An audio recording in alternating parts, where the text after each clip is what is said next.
But when your blood is low in calcium, the pacemaker in the heart gets confused and it can't quite keep the rhythm right, and you start getting arrhythmias. And we even see this with the oxalate coming back into the bloodstream from the tissues, no longer from the diet. When you change your diet, now you have this old stuff from your diet from the past in your cells, in tendons and joints spaces and so on. And the body does want them gone, and you're finally giving this opportunity so you can raise your oxalic acid levels in your blood, cause crashes of calcium levels, and cause arrhythmias, heart palpitations, huge raise, spikes in your blood pressure, and so on. Welcome to the Radical Health Rebel podcast. I'm your host, Lee Brandon. This work started for me several decades ago when I started to see the impact I could make on people, helping them to identify the root cause of their health problems that no doctor could figure out, including serious back, knee, shoulder and neck injuries, acne and eczema issues, severe gut health problems, even helping couples get pregnant after several IVF treatments had failed. And it really moves me to be able to help people in this way. And that is why I do what I do and why we have this show. In this week's episode, I had the great pleasure to speak with Sally Norton, author of Toxic Superfoods, How Oxalate Superfoods Are Making You Sick and How to Get Better. Toxic Superfoods, the book, stands out to me as one of the best and most important books ever written on nutrition. And believe me, I've read many nutrition books. As you will discover, Sally is extremely knowledgeable on the subject of oxalates and the damage that they can do to human health.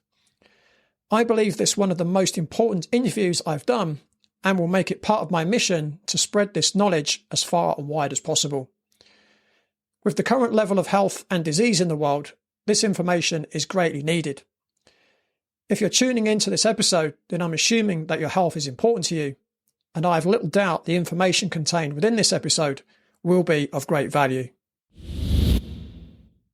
Sally Norton, welcome to the Radical Health Rebel podcast. Thanks for coming on the show. Oh, it's excellent. Thank you for having me. Yeah, I'm really excited about this episode. As I was telling you just now, it's been a while since I've been trying to get you on, and your team was trying to get you on here as well. So I'm really excited to have you on today. Thank you. So Sally, to kick things off, could you perhaps share with the audience your history, your professional background, and what led you to become interested in toxic superfoods? Well, I have been a health geek my entire life and decided as a 12-year-old to get my career moving on nutrition as a form of health and wellness and disease prevention. And so I've been into this, like eating right and figuring out what to eat right, since I was probably 3. And my health crashed. Anyway, I went to an Ivy League school here in the U.S. for my nutrition degree and went on to a very fine school for my master's in public health. All along being dogged with health problems, I had to leave Cornell for 4 years of medical leave for foot surgery and had back pain and joint problems and fatigue and focus problems since I was a 12-year-old. And it just continued to dog me and get worse. And I did all the right eating, followed all the right rules, the perfect goody two shoes on health, and just a health, just struggle. And I was it's a bit of a trauma when you finally recognize that everything you've been doing, well, not everything, but the central tenets of what you think are building health are wrong. And that all along you've been misinformed and misguided and clueless about a whole missing piece of knowledge. And that's where I am now with the Toxic Superfoods message, is that we're struggling with a fair amount of ignorance around something that should matter a whole bunch. And we're really stuck in mental and cultural ruts that are getting us now in a very risky situation. Yeah, what I find interesting, you talk about people thinking that they're doing the right thing. Now, you could go back and talk about, the food guide pyramid, but most people know that that's a nonsense, right? Most people know that. But going beyond that, even now, some of the, let's say, so-called top experts in nutrition are still making the same mistake that you've really, found out yourself. We're being misguided from every angle. The marketing, the random housewife who thinks she's suddenly the expert in nutrition, and the professionals at the academic institutions, people running major agencies around the world, your clinical experts that you're turning to for health benefits. You can see it in the reviews on Amazon. Recently, I've seen additional reviews, and I keep hearing from people the same story where I was doing this plant-based diet for so long and I was fine for decades. And then suddenly I wasn't. And so I went to the doctor and they told me to do more juices, more smoothies, and I got worse. I told them it's making me worse and they said, keep doing it. And boy, that's really a problem. We're not recognizing it, and then we're continuing to do the same thing that's causing the very problem we're trying to solve. Yeah, I had a lady on the show, I think it was about this time last year, called Giselle Bisson, and her Twitter handle is The Recovering Vegan. And she spoke quite a bit actually on that episode about oxalates and what that did to her and how she's going through quite a rough time kind of recovering from the oxalate poisoning that she got from her healthy diet, right? Which is really interesting. But as I was saying to you before we started recording, I originally came across oxalates in 2004. So there were two books that I read in 2004, quite life-changing books, I have to say. One was called The Metabolic Typing Diet by William Wolcott, and the other one is Nourishing Traditions by Sally Fallon.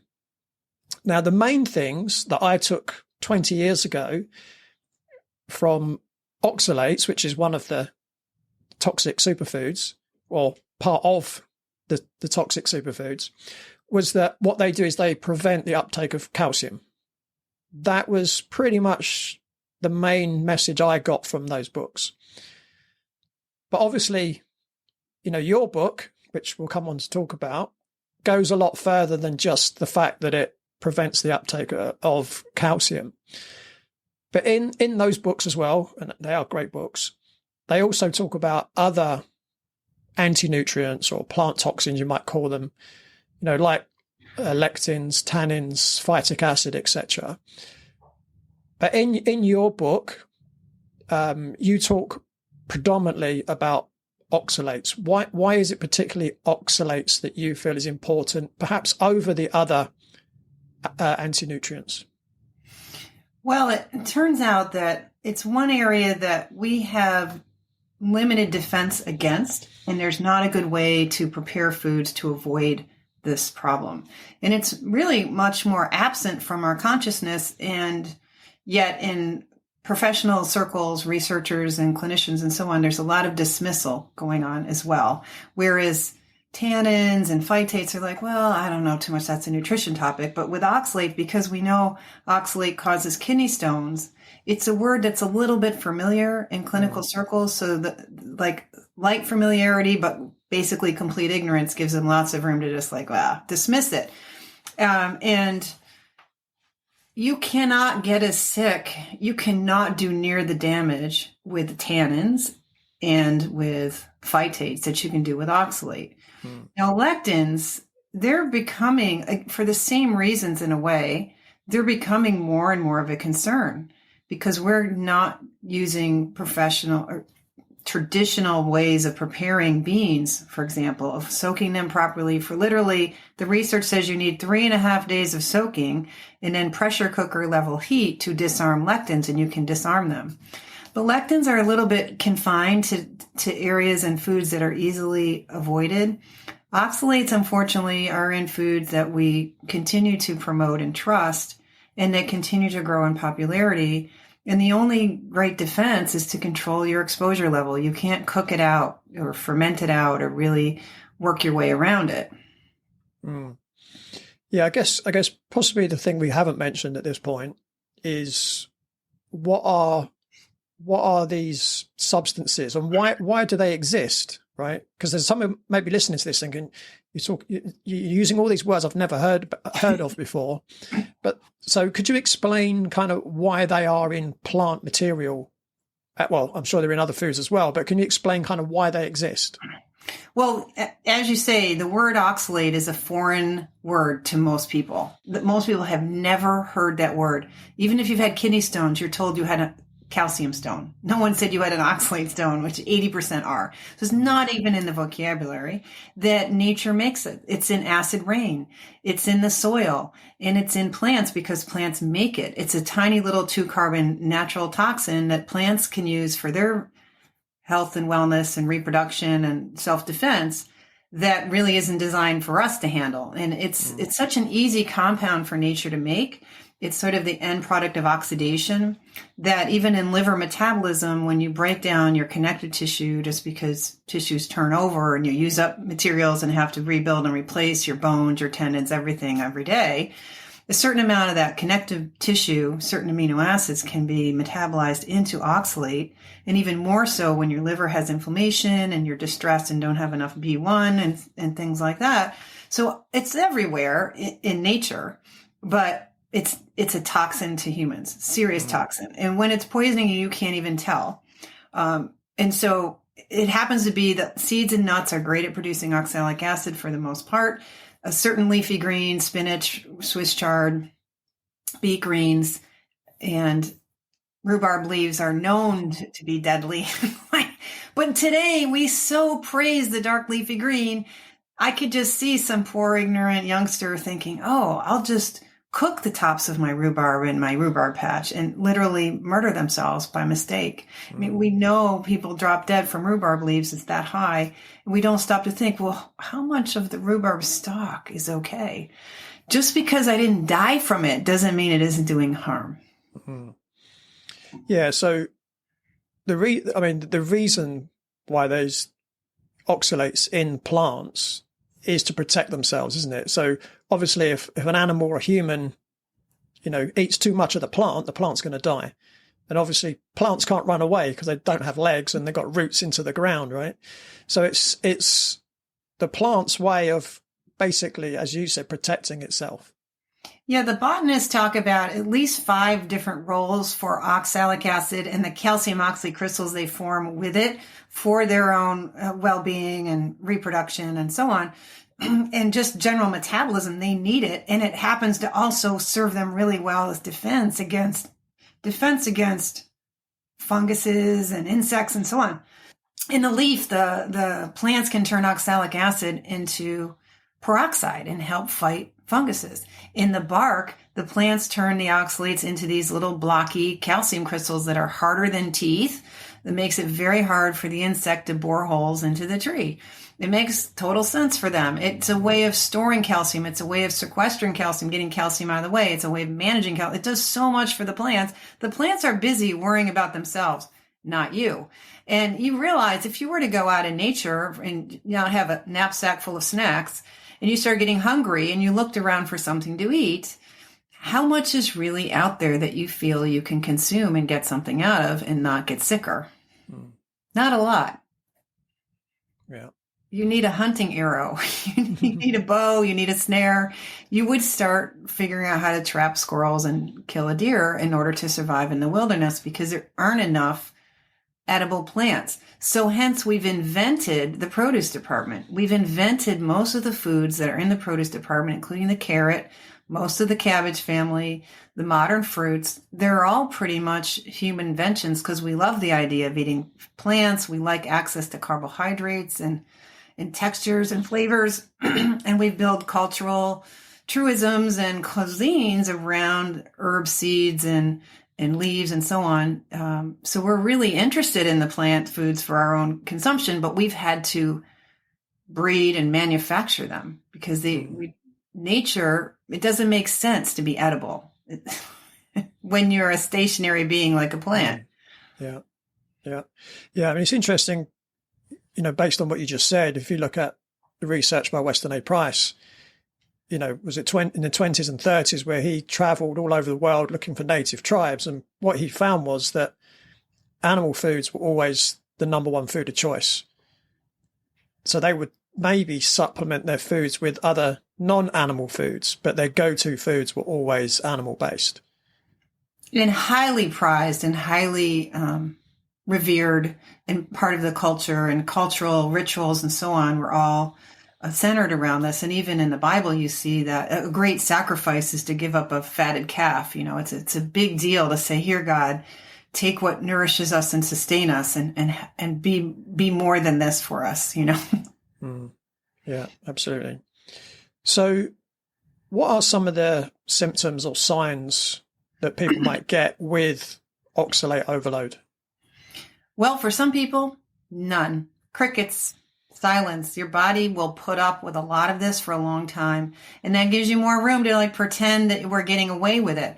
It's really interesting because there's a British reality TV show about murders. And there's an episode from 2011 about a wife who tried to poison her husband and almost succeeded. He came this close to dying. He spent months in the hospital in a coma. And when he did finally come out of the coma, he was deaf and blind and liver damaged and had many other problems.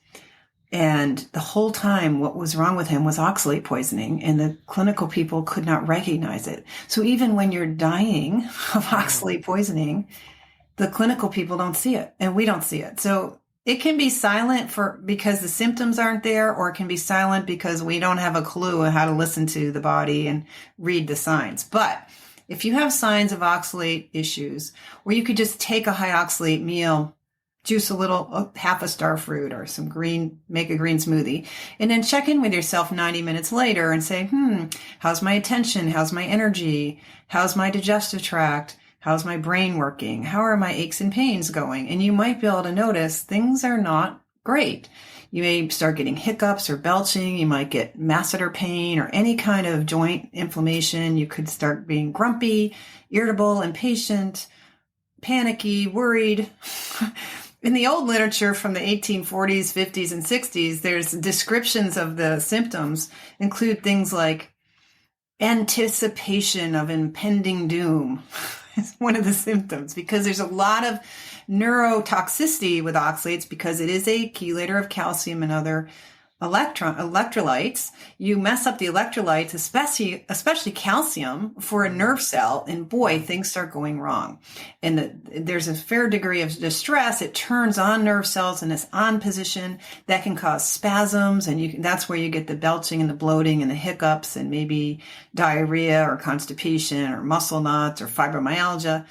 You name it, reflux. There's all kinds of weird things that can go on when you're just poisoning the nerves, but there's also turning on the immune system in where you've got deposits now forming in tissues. You can get aches and pains and gout-like symptoms. But in the short run, within an hour of that green smoothie, you've damaged the immune cells, and they're now putting out pro-inflammatory cytokines, and they're not able to handle infection. So if you have chronic sinus infections, chronic yeast infections, things that keep coming back, and you have to keep getting antibiotics, like I did as a little child who was eating rhubarb, ending up on, penicillin, strep throat, ear infections, and then I had my tonsils out. Those were probably signs that the diet was already too high in oxalate for me as a little kid. And it's very much about accumulation as well, though, isn't it? So obviously, as you get older, you might accumulate more deposits in the body. And eventually the system breaks from having to deal with those deposits. It's constantly having to hold on to it. And one of the reasons it's doing this is because the day-to-day onslaught coming in is so exceeding your safe level in your bloodstream and in your kidneys and in your urinary tract, which is where it leaves the body principally, is in order to protect the blood, hence the heart and the critical organs, and protect the kidneys, which are really important regulatory organs. It's not just cleaning your blood. They do so much for you. And the body's smart enough to protect the kidneys from damage by holding on to the crystals. And of course, the crystals that form, because it's the acid you're absorbing. You're eating crystals and acid. The crystals are there to irritate and wear down your teeth and irritate the gut. And the acid can get into the bloodstream and start damaging the cells of the vascular tissue and damaging the cells in the blood, like the immune cells and the red blood cells, goes straight to the liver, uses up a lot of glutathione there, then goes straight to the heart, can start collecting in tissues wherever there's inflammation, infection, injury, tissue recovery, because when a cell is replicating, it has a certain style that makes it stickier to oxalate. And when cell bits are fragments are around because a cell was injured today or is dying, that creates this environment where precipitation happens. What precipitation means is that the acid and then the little calcium oxalate individual molecules start coming together and forming crystals, and you start getting nanocrystal formation. Nanocrystals of any kind, of particularly calcium oxalate, are the most toxic form that you can have of oxalate in your body, and that's invisible, and science has no way to really see them or measure them. But you're basically forming nanocrystals after you consume these foods, and you can get acute problems that may or may not have symptoms. And in the background, you're building up this debt where you're accumulating oxalates in tissues that are really, you don't want them in. Your eyeballs, number one, your thyroid, number two, your kidneys, your bone marrow, that's where all your blood cells are born, and your bones, etc., and your tendons, and it keeps going. Yeah, and the other thing as well that, again, it was clear in your book is that, the blood needs an optimal level of calcium at any one point, and if it gets too low, then it's going to start leaching it from the bones, and then obviously that can lead to things like osteoporosis as well. Yes, and it creates a certain inflammation that adds to the acidity. Oxalic acid is adding an acidity component, and then it's adding an inflammatory component, and both are causing acidity. So you use the bones not just to replace the missing calcium, but you use the bones to replace the alkalinity that you need. You need it closer to a neutral pH, and if it keeps going acid, the bones have to be the chalk that you use to manage that pH. The pH is not a compromise. We will use your bones to the nth degree to save the pH so that you can function. But when your blood is low in calcium, the pacemaker in the heart gets confused, and it can't quite keep the rhythm right, and you start getting arrhythmias. We even see this with the oxalate coming back into the bloodstream from the tissues, no longer from the diet. When you change your diet, now you have this old stuff from your diet from the past in your cells, in tendons and joints spaces and so on. And the body does want them gone, and you're finally giving this opportunity so you can raise your oxalic acid levels in your blood, cause crashes of calcium levels, and cause arrhythmias, heart palpitations, huge raise, spikes in your blood pressure and so on. Strange numbers in your tests happen. There's just a lot of mayhem can start happening when there's too much oxalate in the body, because it is the simple act of being able to steal calcium makes it profoundly toxic. And it does more than that. And of course, the downstream effects of that are profoundly toxic. The way it's damaging membranes, but the way it's turning on inflammation in response to that damage, the way it's interfering with enzyme function. The number of mechanisms are huge, but if all we had was calcium interference, that's enough to be toxic. Yeah, so in my practice, I look after kind of three main niche types of people. One of them is persistent or chronic pain.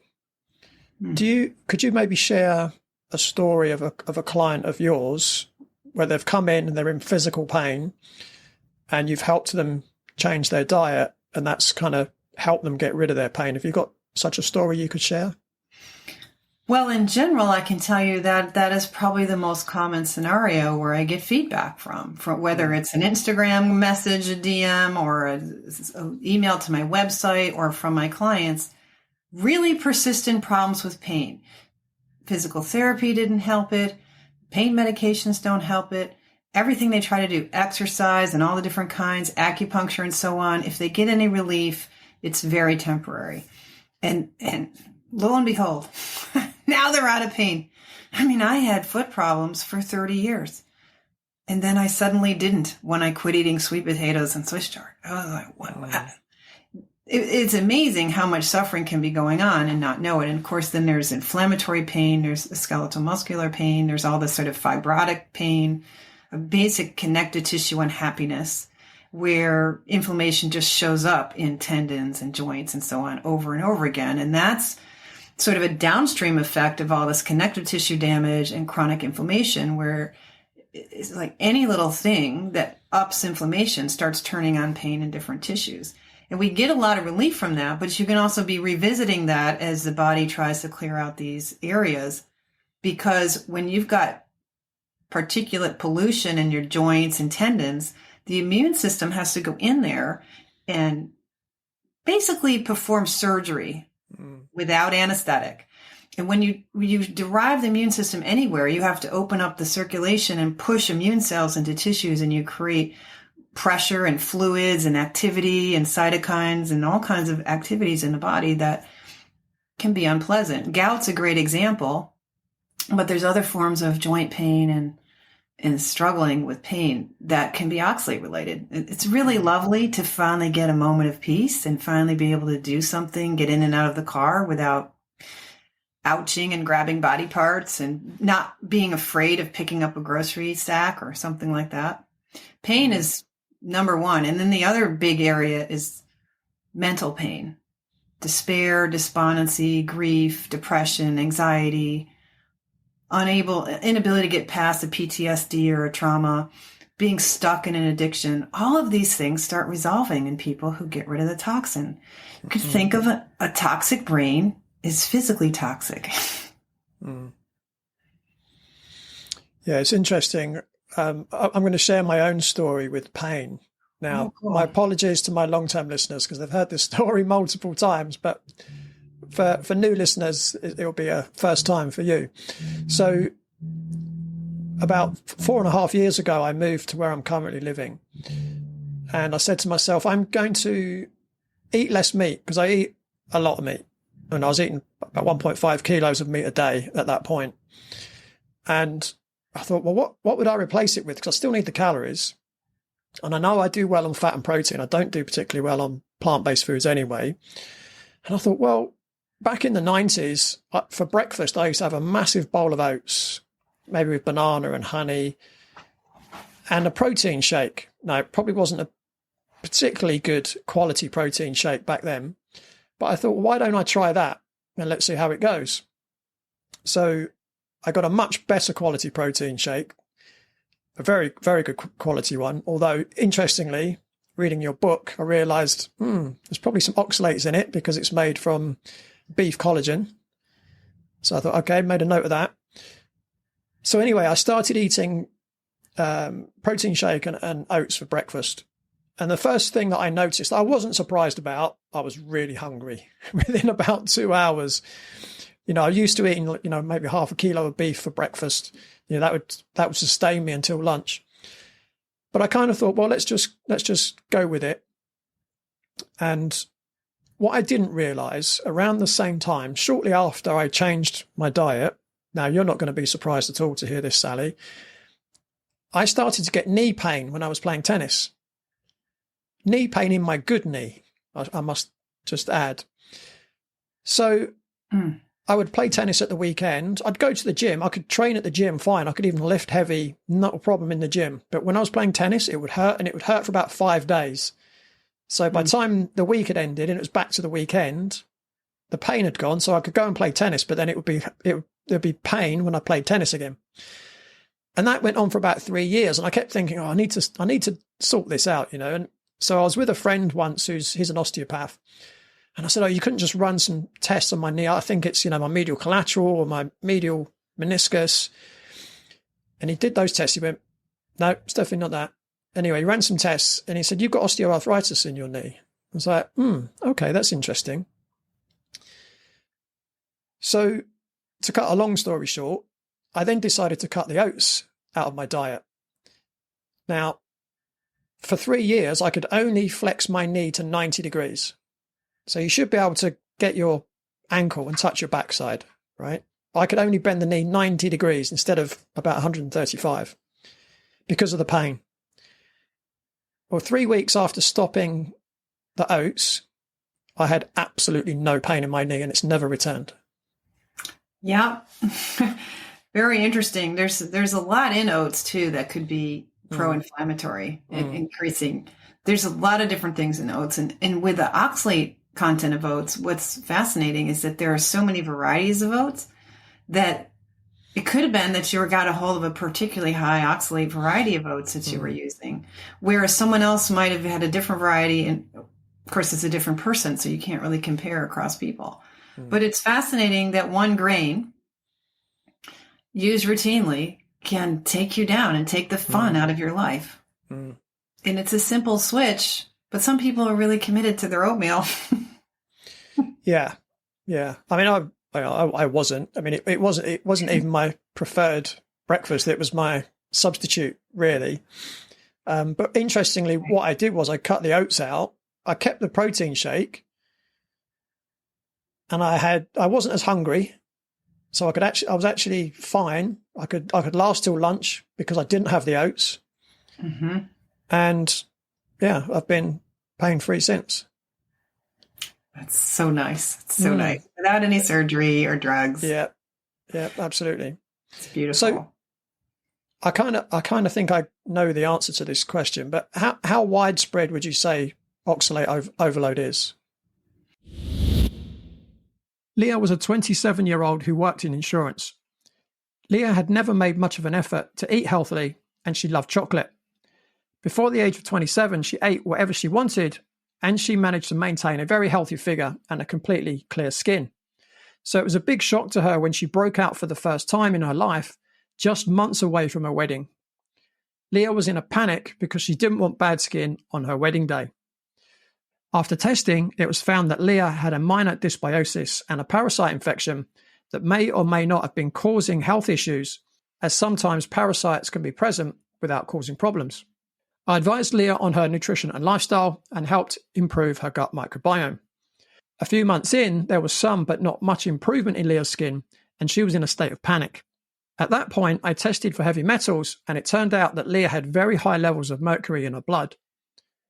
When explaining the potential causes, I mentioned that fish, especially tuna, has mercury in it, and it turns out that Leah had eaten tuna for lunch every day for years. I advised Leah to use liposomal glutathione to help remove the mercury from her blood, and in a matter of weeks, Leah's skin was back to normal. If you would like to achieve the same kind of result as Leah, you can now follow a comprehensive step-by-step guide in my brand new book, Eliminating Adult Acne for Good, available now from all major online bookstores and via my website at www.bodycheck.co.uk/books. It's as widespread as potatoes and peanut butter and whole wheat bread and chocolate. And it's becoming more and more of a problem, I think, for younger people. And it used to be that you could see the sort of standard oxalate problem is the kidney stone. It used to be that it was men in their 40s, usually white men in their 40s, who would get kidney stones and hardly anyone else. And now it's more and more females and more children and preteens and teenagers coming up with things like kidney stones. And of course, because oxalate interferes with basic immune function, vascular function, neurological function, cell metabolism, cell energy production, it can take you in any direction a problem. And it's going to interfere with your health, no matter who you are or what you are, in ways that are under the radar. So any health problem would be beneficial, would benefit from oxalate awareness and cutting back on the oxalates. So it's everywhere. That's what surprised me the most, because when I realized in my case that it was me and my sweet potatoes and my lifelong comfort level with Swiss chard, not knowing that it's the worst green I could possibly do, that I thought, well, it's just me and maybe a few others, and I'll get out there and start teaching it and see if other people need this. And lo and behold, it seems like everybody needs to know this information. And it should be as standard as knowing how much sugar and proteins in a food or that kind of thing. Yeah, it's interesting. Again, reading through the book, there were so many things have been going through my mind, for me personally, and I'm thinking, oh, crikey, yeah. I'm thinking of some of the meals I have, and I'm thinking, oh, actually, even though I eat a very predominantly animal-based diet, the things that I'm adding to that, and I might come on to that in later on, but so many things have been going through my mind, and reading a lot of the symptoms that you list in the book, and I think, oh, that's so-and-so. Oh, and they've got that symptom and this symptom and that one. And it just starts to add up. And then you think, well, then you look at what they eat and you think, well, no wonder. if I give you an example, one person, I won't mention their name. If they listen to this, they'll know it's them. But so this person was diagnosed with high blood pressure. I'm trying to think of it in chronological order. Psoriatic arthritis, vascular dementia, prostate cancer, hard of hearing, teeth loss. And this person's diet is pretty much shredded wheat for breakfast, sandwiches for lunch, potatoes for dinner. It just, when you think of that, for me, that was like, wow, that just completely adds up. I mean, am I right in thinking that, all or most of those symptoms could be oxalate related? I would 100% agree that they are. Yeah. And it's an older person. Common. It sounds like you're describing a 90-year-old guy, right? But those things are happening. It's not far off. That's where we end up, and so maybe it's just this quote aging, what we think of as aging, but aging is what everybody's trying to run away from. And it turns out that the low oxalate approach to eating is a fountain of youth. It's amazing how suddenly you stop aging or reverse your aging. I was a person who felt like they were 80 all through my 20s and mid 30s. I hung out in retirement communities because they were my people, because I could relate to that. And now, nowhere like that. If I had to guess what my age is, I would say, I'm about to turn 40. But in fact, I'm about to turn 60. It's great to finally feel like a whole person. Yeah, there's someone else as well that I was thinking about. And so they drink copious amounts of English tea, live pretty much off sandwiches and potato, and they have osteoporosis, heart palpitations, tinnitus, vertigo, fainting, heart arrhythmias. Again, I mean, that just sounds like a classic oxalate overload, doesn't it? It does. It does. A lot of those are electrolyte problems and mineral deficiency. Yep. And this person's been to the hospital multiple times, and they just shrug their shoulders and we've got no idea what's going on. Well, that's why I put together the symptoms and exposure inventory that's been on my website for years. It's also in the book, Toxic Superfoods, where a person can evaluate, here are all the foods I've been eating. Here are all my symptoms, and they can see multiple symptoms in different body parts, multiple foods over their lifetime that they've relied on. And then they can look at their risk factors as well and put that all on steroids. If you've taken a lot of NSAIDs, if you've had other reasons to have leaky gut and gut problems and other forms of inflammation that affect the intestinal tract, if you have kidney issues or family history of kidney issues, these kinds of things will definitely put you in a situation. Big one. So one of the people I was speaking about has chronic kidney disease. You can do a lot for kidneys. They want to come back. They will come back. It's not a death sentence. Any of these things, like the body will recover if you get it soon enough. But the longer you go not paying attention to this, the harder it is. The recovery process is not going to ever be 100%, and it's not going to be fun. And I think you ought to have a little more fun in life, and good fun means feeling good. Yeah. So I was going to mention that bariatric surgery is a huge risk factor. At least 50% of them end up with kidney stones and urinary tract damage from being hyperabsorbers of oxalate. And what that means is a much higher proportion of the oxalate in their food goes straight into their bloodstream rather rapidly, because the whole point of bariatric surgery is to create malabsorption problem. And when you have malabsorption, that also liberates oxalate for easy passage into the bloodstream. Yeah, there's one other person, again, who kept coming through my mind, and I actually kept sending them stuff from your book, actually. And this person's going to read your book, by the way.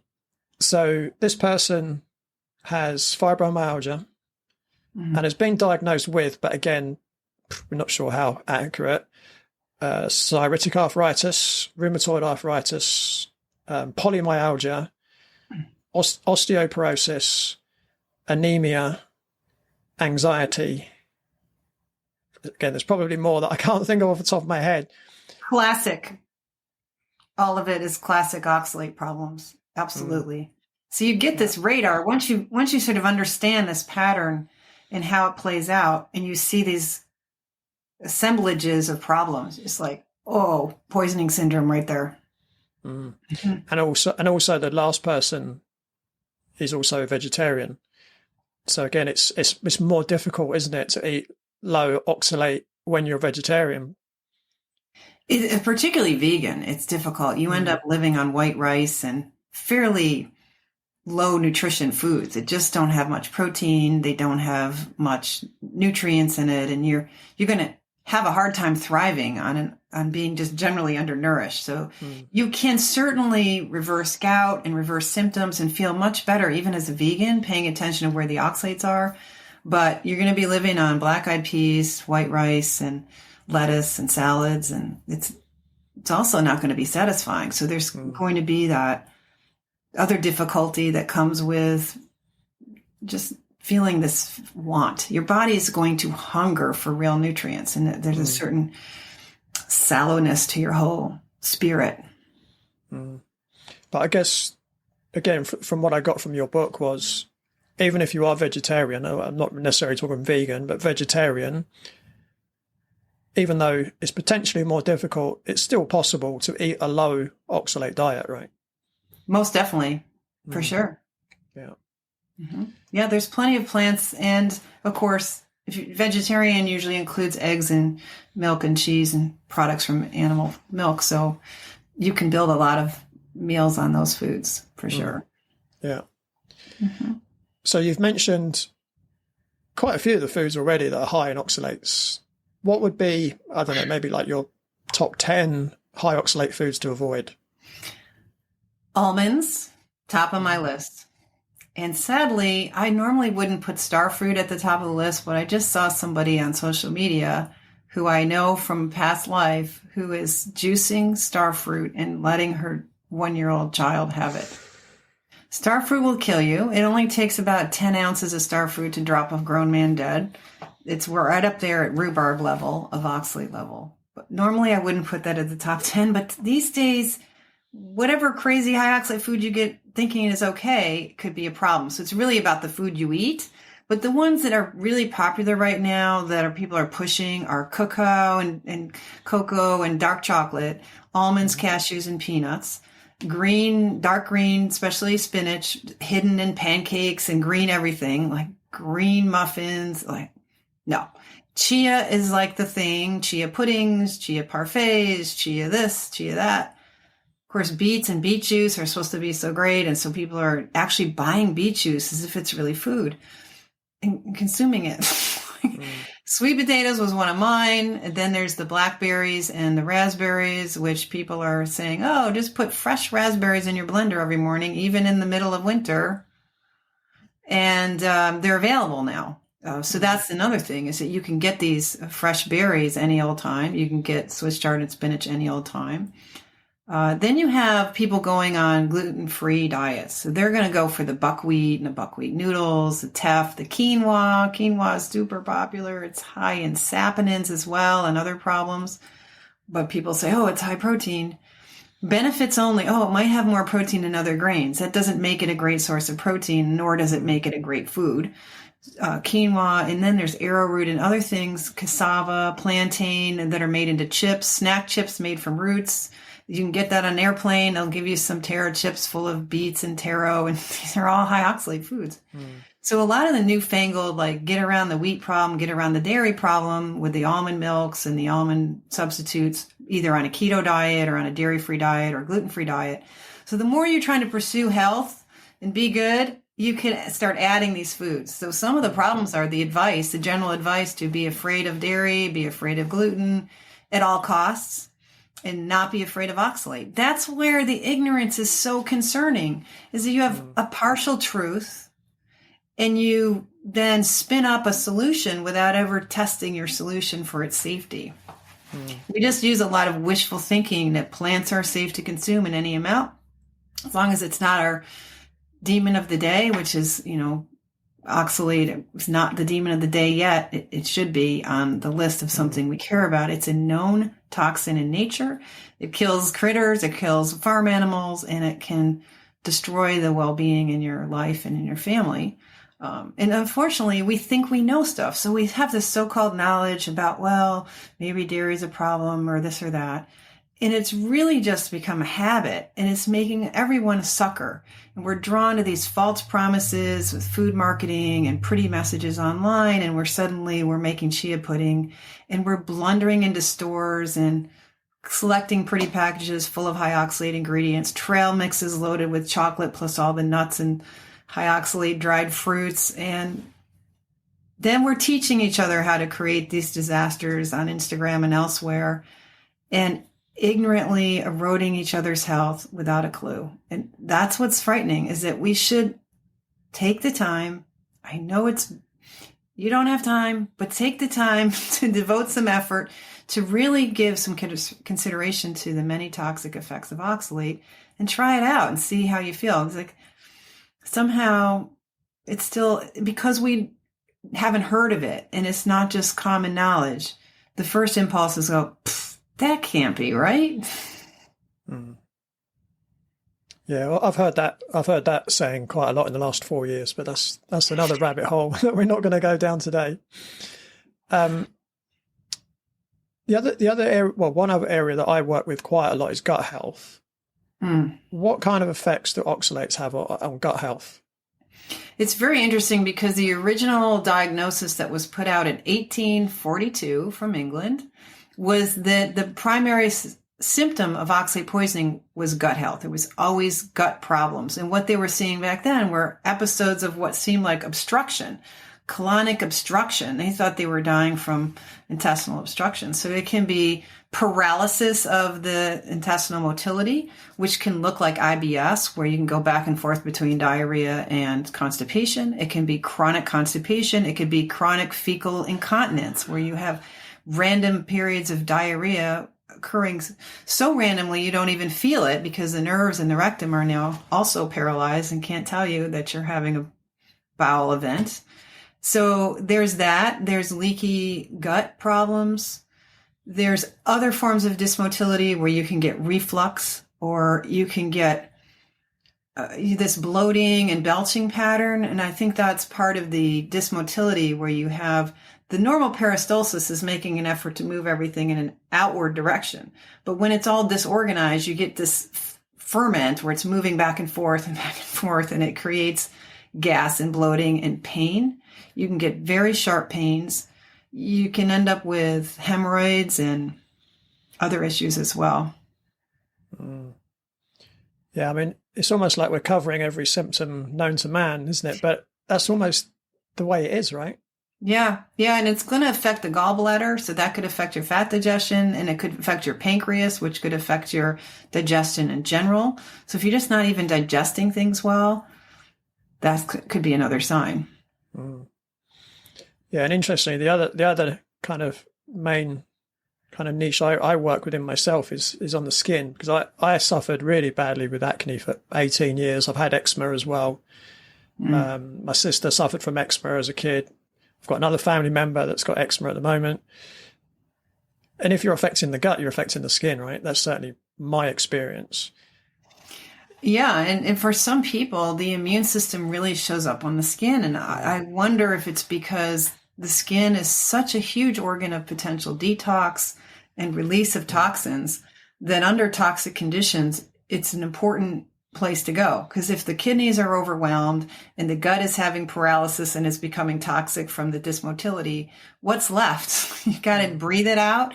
You've got the saliva, you've got eye excretions, which probably are a form of excretion of the fluids that bathe the central nervous system, the spinal column, and the brain. Literally, I mean, I think the eye fluids in a way are sort of a toilet for the brain to get rid of stuff as well. So some of us get eye symptoms, which are very common. And there's a whole subset of people with oxalate poisoning who get the eczema, rashes, acne, frail skin that can pop open and start weeping. But not all of us get that. Yeah, it's very different. I get very few skin symptoms. When I get something that I think is from oxalate, it's usually an eye sty or a little white bump in my skin. It sits there for 6 months, a hard thing, and it comes and goes with hardness and tenderness, and eventually it goes away. But I don't get all that drama. But I have some clients, many beautiful, precious women, who just break out in scabs all over their face as their body starts clearing the oxalate. Yeah. Amir was a 42-year-old professional man suffering from acne. He was overweight, suffering from low confidence, and he had very low energy levels when he first came to see me. He was also spending £400 per month on products to cover up his acne. His skin was very oily, his face and scalp were covered in acne, and he worried that it might start to affect his work. Amir was a sugar lover, and it took him some time to wean himself off of sugar. But slowly over time, Amir made the necessary changes. Upon testing his gut microbiome, it was discovered that he did have a minor imbalance of gut microbes, including Staphylococcus aureus, which is often linked to skin conditions. He had hormonal imbalances, which would have affected his energy levels, and a number of food sensitivities that may have been causing his acne. Amir was also given supplementation to help rebalance his gut microbiome and his hormones. And within a few weeks, his skin improved to the point where he had clear skin for the first time in 30 years. If you would like to achieve the same kind of result as Amir, you can now follow a comprehensive step-by-step guide in my brand new book, Eliminating Adult Acne for Good, available now from all major online bookstores and via my website at www.bodycheck.co.uk/books. So whilst I've got you here, I just want to run through perhaps a few things in my own current diet and if you could suggest what might be a way, alternatives, let's say. So the first thing I mentioned is my breakfast. So I switched 4.5 years ago to a grass-fed beef collagen protein. So obviously that's got some level of oxalate in it. Now I switch between two flavors. Now both of them have got issues, I've found out. So one is chocolate flavored. So that's an issue. The other one, I've been putting mixed berries in. Right. So one thing I've already thought, okay, I don't need this mixed berries. If I want berries, I could put blueberries in it, right? That would be an option. Right. But if you're still having gut problems, the little seeds and the skin and the blueberries could still be irritating, even if it's not a high oxalate food. And then if you're using cups and cups of them, then it's really about portion size. So under a cup of blueberries is fine as long as you're not now sensitive to the seeds in the skin, which have lectins or whatever other irritants. The protein powder is interesting. This sort of blender-based meal is always a temptation to add some oxalate ingredients for people, whether it's the berries or the cacao powder or the almond milk or the almond butter or a little turmeric, or let's just throw in a little something to thicken it up with a little chia seed or something. And you're starting to layer in the oxalates. And of course, the collagen itself is technically not oxalate at all. It's a precursor that the liver has to metabolize, is extra hanging around. And as the liver is doing this metabolism, some percentage of that turns into oxalate in the body. So you're increasing oxalate loads in the body with a tablespoon or more. That's 15 milliliters or something of powder is enough to raise oxalate levels. And most people are using 3 times that at least in a blender. Yeah. So what would your recommendation be? Well, I'm not really a fan of using the blender for a meal, but you could use bone broth and you still get some collagen, but not as much. And then you can turn it into like a soup, and it can be a cold soup or a hot soup, and use a thermos as you would anyway for a cold smoothie if you're traveling with it. So I would say smoothies are like a poor man's soup. It's like, make a rich man's soup, make a tube bone broth, throw in a can of coconut milk and some leftover meat and whatever else you'd like in there, and have a real food rather than a manufactured protein powder, which has had some degree of processing, which is probably not making it better. Okay. Now I have two of my favorite meals that I cook each week. Again, I've just realized they're probably a disaster when it comes to oxalate. Now, there's a lot of meat and there's not a lot of plant material. However, one is a bolognese. So obviously there's a lot of tomato in there. Yeah, there's a fair amount of tomato in there. The other one is chili con carne. So that's got tomato, it's got chili powder, and it's got red kidney beans. Well, the red kidney beans, they're the lectin poster child, right? They're problematic food. The red kidney bean, not a good idea. You could switch that out with black-eyed peas, maybe lima beans. There are a few beans, mung beans, but the black-eyed pea, your standard beans are pretty high in oxalate, but the pea family, not so low, even some chickpeas. That would be interesting to do a chickpea chili. Chili powder is not that high in oxalate. Okay. Neither is cayenne. It's the turmeric and some of the other spices, and you layer them in. And with chilies, you tend to be layering in lots of spices, and it starts to become a real problem with the spices. So, but reasonable amounts of paprika is pretty low. Chili powder is not bad. Cayenne is pretty low. So you can spice up a dish and still have low oxalate. Switch out the beans or eliminate them altogether. It's good to have some carbs, though. So I like the idea of some peas if you can soak them ahead of time and make sure they're well cooked and you're dealing with the lectin side. And tomatoes are interesting because tomatoes vary a lot, apparently, in oxalate content. And it seems that the tomato varieties that are used to make tomato paste are very low in oxalate, or low enough that tomato paste isn't that high. So you can use some tomato paste and get away with it. You can use some ketchup and get away with that. A can of chopped tomatoes is probably okay. If you can get rid of the skin and seeds, that would even assure you that you're removing some more oxalate, because the skin and the seeds are areas where these problem compounds hang out. So I think it's, not excessive amounts of tomato, and avoiding the turmeric and not overdoing cumin. That's common in chili to use a cumin, but a small amount will be okay. If you're using a mill or two, a small amount of cumin, you can get that background flavor, especially as it sits there. And switch to white pepper instead of black pepper. White pepper is a little spicier and it has very little oxalate versus black pepper. So you make some subtle shifts in your choice of seasonings, and don't over tomatoize it, and switch out the beans and you're good to go. And you could add in some other, chili is like kind of stew. You can do whatever you want. So you could throw in some rutabaga or turnip or some other thing if you wanted a little bit of some more chew, more textural diversity, slight remote amount of carbs in there. You could do it. Oh, good. I don't feel so bad now. I was thinking I was going to have to throw those out the window and think of something else. People have so much fear about changing their diet and having to think too hard and giving up things, but it's not so bad. So you've just given me some really good examples of how you can maybe swap things. Can you maybe give some more kind of common advice that you give to people in terms of swapping high oxalate to low oxalate alternatives? Well, salad's real easy because the lettuce greens, especially romaine lettuce, are very low in oxalate. So if you can get trusted greens that aren't contaminated with salmonella, then most of your lettuce greens are fine. So just get away from throwing spinach. And the mescaline mix that includes the little baby beet greens and so on for their redness, you want to not use that very much, or dilute that down with lettuce, and you'll be fine with salads. With the greens, instead of the chard, there's the mustard greens, turnip tops, even collards and kale aren't so bad.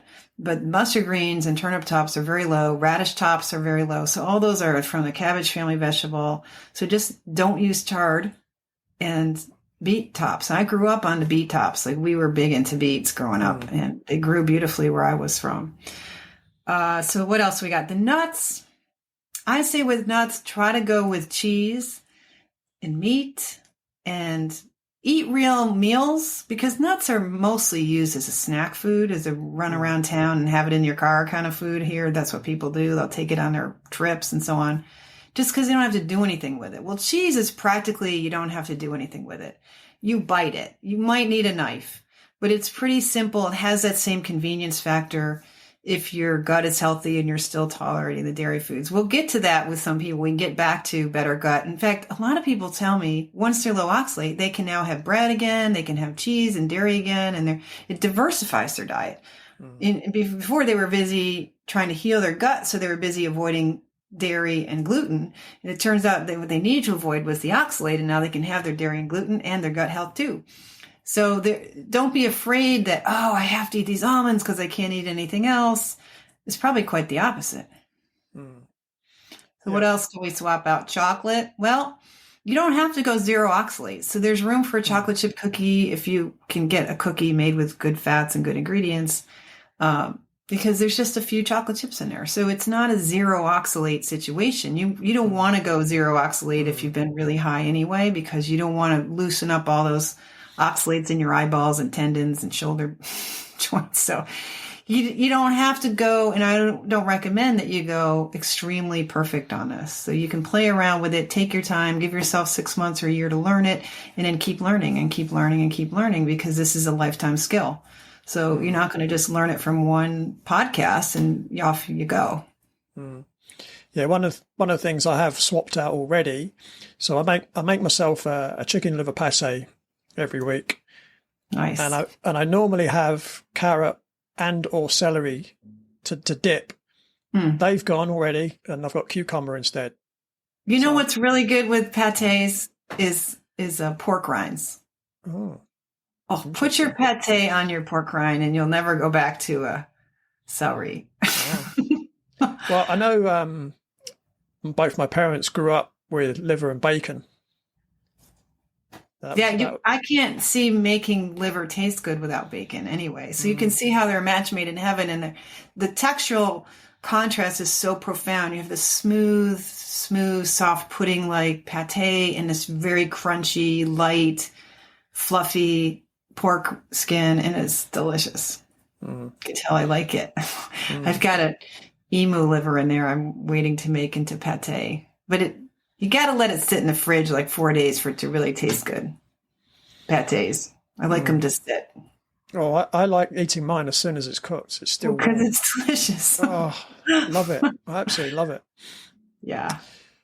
So we started off the interview kind of talking about the, let's say, lack of knowledge around oxalates.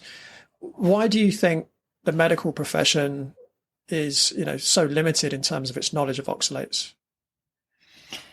That's a big sticky wicket, really, because there's so many factors: cultural, personal, mental laziness is especially important in medicine because they're overwhelmed with too much work and high expectations without enough space to really deliver what they need to. And they're highly influenced. The whole culture of medicine has now been so profoundly shaped by the needs and interests of the pharmaceutical industry and their need to be very profitable and have great power from their money. And so unfortunately, a lot of protocols and a lot of standard things that are knowledge in medicine are really sneaky marketing campaigns from the pharmaceutical industry. And unfortunately, a lot of doctors, they're there because they plan to make good salaries and they invest their financial affluence in pharmacy stocks. They have an inherent conflict of interest prescribing medications in which they own stock, and that's allowed. So there's a lot of problems in healthcare now that give oxalate a big pass. Your doctors don't know about this. They're not interested in knowing about it. Very few doctors went to medical school to ask you about what you put in your salads. That's just not what they're there for. A lot of them are action-oriented people who want to give surgery and make something happen. They don't want to sit and think about your brunch menu. They're not interested in that. Yeah, I can imagine that, if everyone in the world had a copy of your book, it would seriously dent the profit margins of the pharmaceutical industry. Profoundly so. I think I need a bulletproof vest. Yeah, I was thinking, as I was saying that, well, should I be saying this? Well, now you've heard it here, folks. If I'm gone, suspect evil.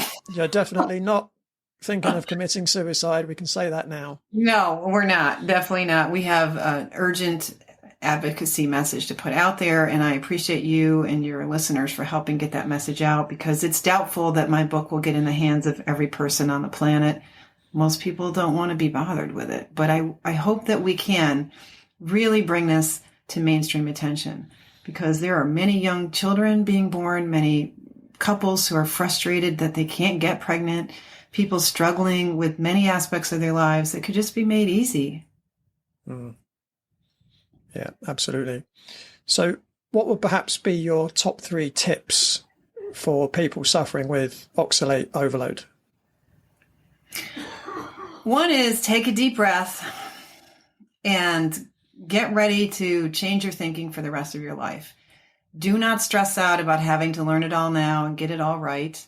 Let yourself have your grief moment of, yes, you grew your own figs and damaged yourself. There's a certain amount of trauma just in learning, like, wait, I was wrong. It's not your fault. You've been given bad information, and do not spend 2 minutes blaming yourself if you feel like, oh, crap, I did this to myself. So number 1, take a deep breath, be compassionate with yourself and the process it takes to recover from this. Number 2, don't worry about the changes you're going to make. They're going to end up being easier than you think they are. And number 3, you're going to make mistakes, but it's okay. You just need to keep coming back and back and back. Get the book, reread the book, come to one of my group sessions, plug into those of us who understand this, and see if you can find other people in your community that are willing to understand this and build a little bit of social support. But if you can't, just keep using the book and the podcast interviews and other things to give yourself company in the process of becoming an odd fish.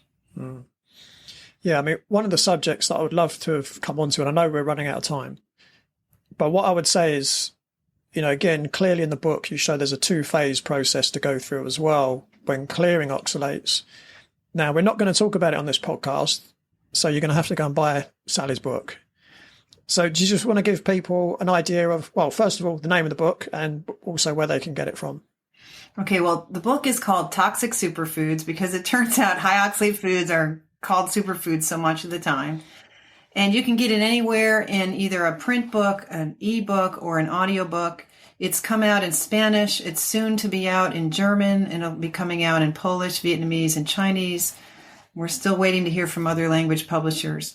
You can get a data companion where you can get a detailed data guide from my website starting in mid-February of 2024. And there's a cookbook on my website as well and other resources there. So definitely check out the book and make an effort to really read it. Most people find it's quite readable. I've packed a lot of science for the science geeks. I've packed some references in there to get you started. There's maybe 600 references. You can start reading those if you're really into it. But if you're not, it's readable enough that anybody can take a lot from the book and get some support for it. Yes, you just start slowly. Just figure out your top 4 foods that are really high oxalate and find something else to do with them. And one at a time, no big dramatic life overhaul, but in the end, a profound one that will be lasting. Yeah, I mean, spoiler alert, it's actually best not to rush this process anyway. It's best to go slow. Absolutely. Yeah, awesome. So what's next for you, Sally? Oh, we're just trying to get these things done for everyone. We'll get a video course done this coming year. We'll get the data book out, and so on. And you keep this educational process and try to support everybody in finding a new path for health.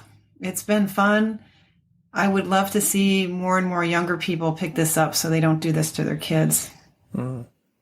Yeah. I'd definitely agree with that. And where can people find you online, Sally? My website, which is sallyknorton.com, sallyknorton.com. There's a bunch of stuff there, and you can reach out to me on social media, but you're better off writing to me through the website if you need to communicate with us. We'd love to hear your story and have you come and join a group class or something like that. Yeah, I'll put all the details in the show notes of your website and all your social media as well. Yeah, I've got a YouTube channel. We'll be putting out stories there of people's recoveries and some fun things that hopefully be little short things it's easy to share with your friends and family when you're trying to figure out how to talk about it. Maybe the shorts and things on my YouTube channel, I'm hoping will help you do that. Yeah, and I've probably listened to, I think, 3 or 4 of your previous podcast episodes as well. So definitely look up, Sally's previous podcast episodes because they're all slightly different, always give a slightly different message as well. So yeah, I'd highly recommend you check those out. Just in 2023, I did at least 80, maybe more podcasts, and plus another articles, TV shows, radio shows.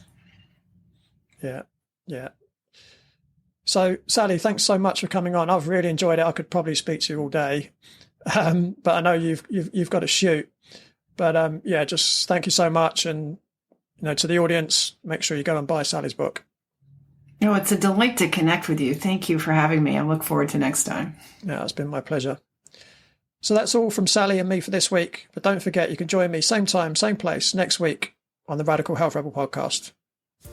Thanks for tuning in. Remember to give the show a rating and a review, and I'll see you next time.